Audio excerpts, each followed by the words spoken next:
అబ్బాయి ఎలా ఉంది కూటమి ప్రభుత్వం చంద్రబాబు నాయుడు ముఖ్యమంత్రి అయ్యాడికి ఎలా అనిపిస్తుంది?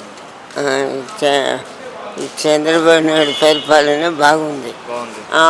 ఆయన వచ్చిన కానివ్వండి అన్ని సౌకర్యాలు జరుగుతున్నాయి. క్రిమినల్ కేసులు కానీ ప్రతి ఒక్క దీని కూడా మెయిన్ థింగ్లో బాగా పని వర్కింగ్ కూడా బాగా చేస్తాను. బాబాయ్ మరి ఇప్పుడు ముఖ్యమంత్రి జగన్మోహన్ రెడ్డిని చూసావు కదా జగన్మోహన్ రెడ్డి పరిపాలన ఎలా అనిపిస్తుంది 5 సంవత్సరాలు?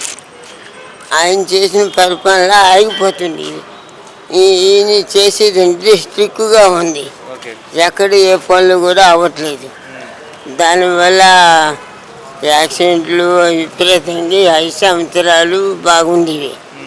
ఇప్పుడు అంతకుముందు ఏం లేవు. ఈయన చేసిన 3 పరిపాలన బాగానే ఉంది.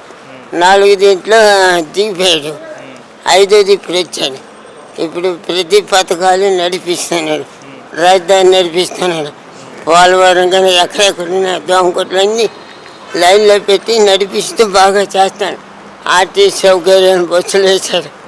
అన్నీ బాగా శుభ్రంగా చూసి పేదవారికి బలంగా వాడబడుతున్నాడు. మరి ఇప్పుడు అంటే మనకి ఇప్పుడు ఏ లీడర్ అయినా మీరు పెద్దోళ్ళు కదా, ఎంతోమంది ముఖ్యమంత్రులు చూస్తారు. ఇలా ప్రజా దర్బార్ పెట్టి ప్రజల్లోకి వచ్చారు ఎవరైనా గతంలో? ఎవరు లేదు. అప్పుడు జగన్ వచ్చాడు. జగన్ ఎక్కడ సరిగ్గా రావట్లేదు. వాళ్ళ దగ్గరికి వెళ్ళడానికి కూడా లేదు. ఇప్పుడు ఎలా ఉంది? ఇప్పుడు బాగానే ఉంది. ప్రజలు ఆయన ఒకళ్ళకి కలిసే ఉంటుంటారు. భేదం ఏమి ఉండదు. అట్లా చాలా ఇబ్బందులు పడేవారు. పింఛన్ అనేది 250 పెంచుకుంటూ వచ్చాడు జగన్ సంవత్సరానికి. ఈయన ఒకేసారి 1000 రూపాయలు పెంచాడు కదా, 4000 అయ్యింది కదా. 4000 పింఛను మామూలు వాళ్ళకి, వికలాంగులకు వృద్ధులకి 4000 ఇస్తాను. వికలాంగులకు 6000, దివ్యాంగులకు 10,000, మంచం పట్టిపోయిన వాళ్ళకి 15,000 ఇస్తున్నాడు.